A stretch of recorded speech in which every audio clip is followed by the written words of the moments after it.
আমাদের অত্যন্ত মানে গুণী একজন সঙ্গীতজ্ঞ অনুপ ভট্টাচার্য, ওনার সুরে একটা গান করছি। আর গানটা লিখেছেন আবিদ আনোয়ার। ভীষণ সুন্দর একটা গান। এটা হলো কালবৈশাখী ঝড়ে যে আমাদের দেশে প্রচণ্ড ক্ষতি হয় না, ঝড় হয়, সমস্ত কিছু উড়ে যায়, পাখির বাসা ভেঙে যায়, মানুষের ঘর ভেঙে যায়। তো ওই ধরনের একটা গান একটা দুঃখী একটা মেয়ে গাইছে আর কি, সেই ধরনের একটা গান।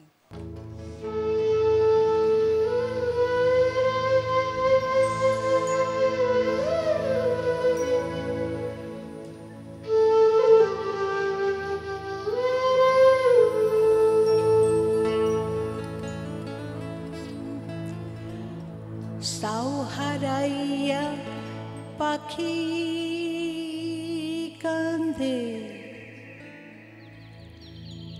চাষি কান্দে হারাইয়া তার সুখের বসত ঘর। এমন বছর আইব কবে যার সাথে নাই কাল বৈশাখীর ঝড়। সাও হারাইয়া পাখি কান্দে, চাষি কান্দে হারাইয়া তার সুখের বসত ঘর। এমন বছর আইব কবে যার সাথে নাই কাল বৈশাখীর ঝড়।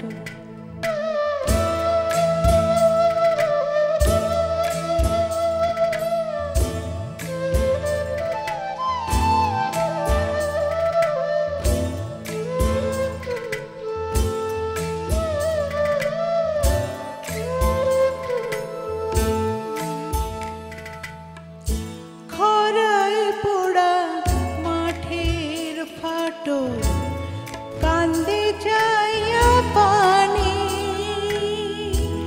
ঈশান কোণে দেখি কেবল মেঘের চোখ রাঙানি।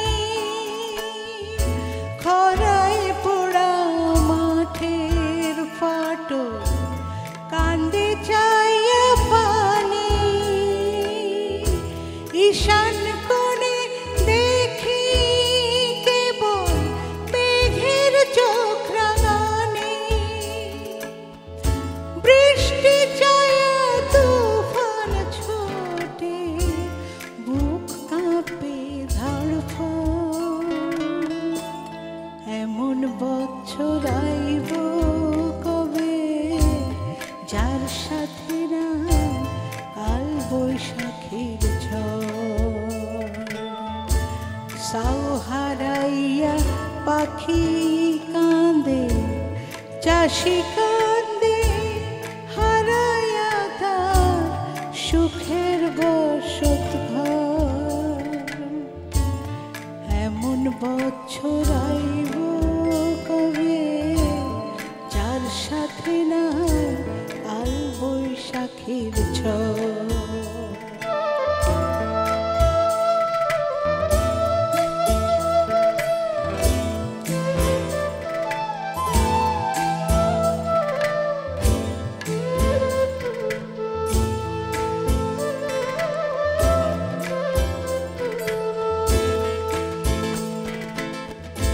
বছর ঘুরে বছর আসে, পঞ্জিকা নাই ঘরে। গাছ নাড়াইয়া সারা জনম খবর দিল ঝড়ে। বছর ঘুরে বছর আসে, পঞ্জিকা নাই ঘরে। গাছ নাড়াইয়া সারা জনম খবর দিল ঝড়ে। ঘূর্ণি হাওয়ায় আশার পাখি বইল নিরন্তর। এমন বছর আইব কবে যার সাথে নাই কাল বৈশাখীর ঝড়। সাও হারাইয়া পাখি কান্দে, চাষি কান্দে হারাইয়া তার সুখের বসত ঘর। এমন বছর আইব কবে যার সাথে নাই কাল বৈশাখীর ঝড়। এমন বছর আইব কবে যার সাথে নাই কাল বৈশাখীর ঝড়।